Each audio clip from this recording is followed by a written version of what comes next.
Good morning, all pet matters. Today ay susuklayin natin ang ating alagang aso. Kailangan natin ng supply para ma-maintain natin yung quality ng kanyang coat. Importante sinusuklay ang balahibo ng ating aso regularly para maiwasan ng buhol-buhol.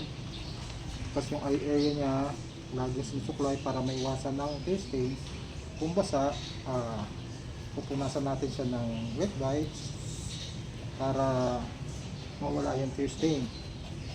O kaya kung walang wet wipes, pwede naman ng bimpo, tapos mayroong shampoo. Ibaran natin ng konti ng shampoo, tapos saka natin babandawan yung bimpo at pupunasan ulit para mawala yung shampoo residue. Okay. Usually kasi yung mga gantong aso prone sa tear stain.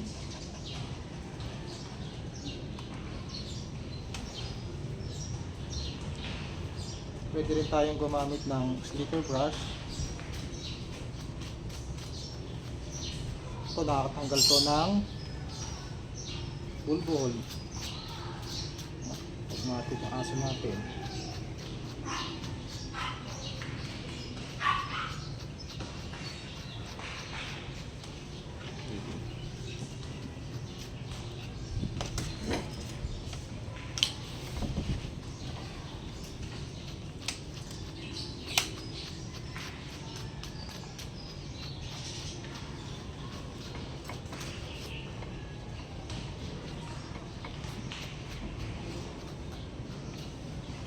Yung aso natin, habang puppy pa, sanayin na natin siya na sinusupply regularly, tsaka nasa table para maging behave siya.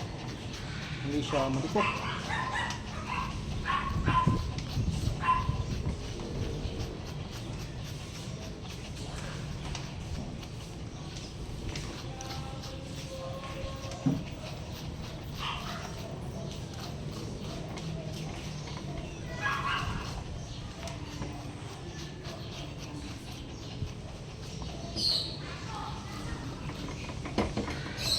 Slicker brush natin, iba-ibang size, depende sa aso natin. Kung malaki ang aso, malaki rin ang slicker brush. Mas mahaba ang balahibo, mas malaki ang slicker brush.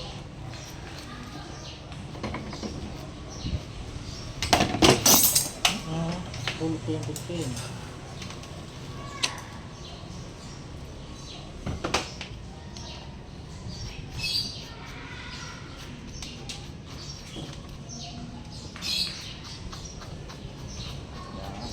Supply everyday. Kaya kung hindi everyday, regularly lang. Kahit every other day, hindi naman kahit 5 minutes lang each time. Okay na yun. Malaking bagay na sa quality ng aso natin na balahibo yun, 5 minutes.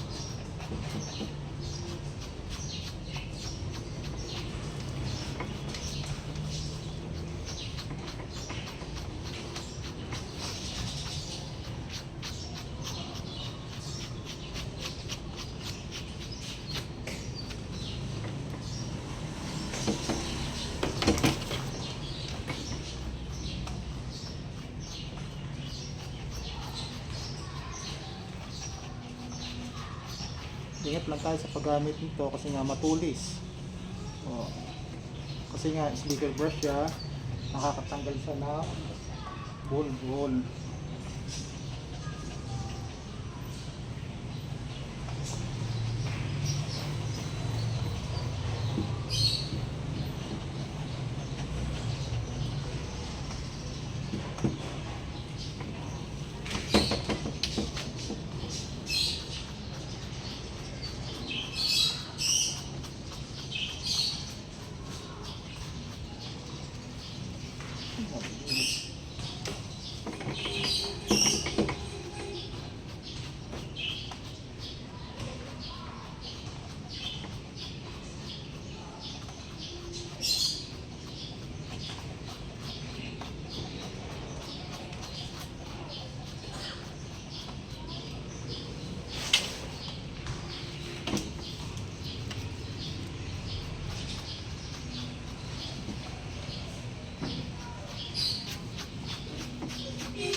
Usually kasi sa ilalim ng dito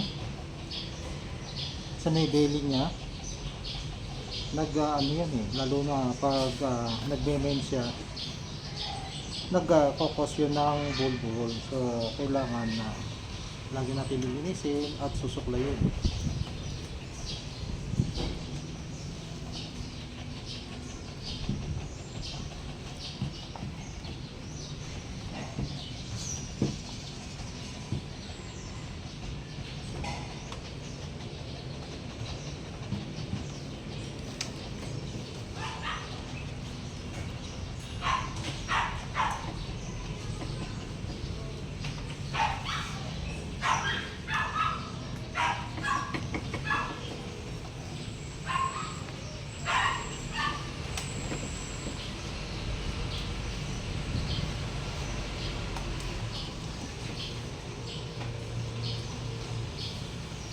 And that's our video for today. Thank you very much for watching.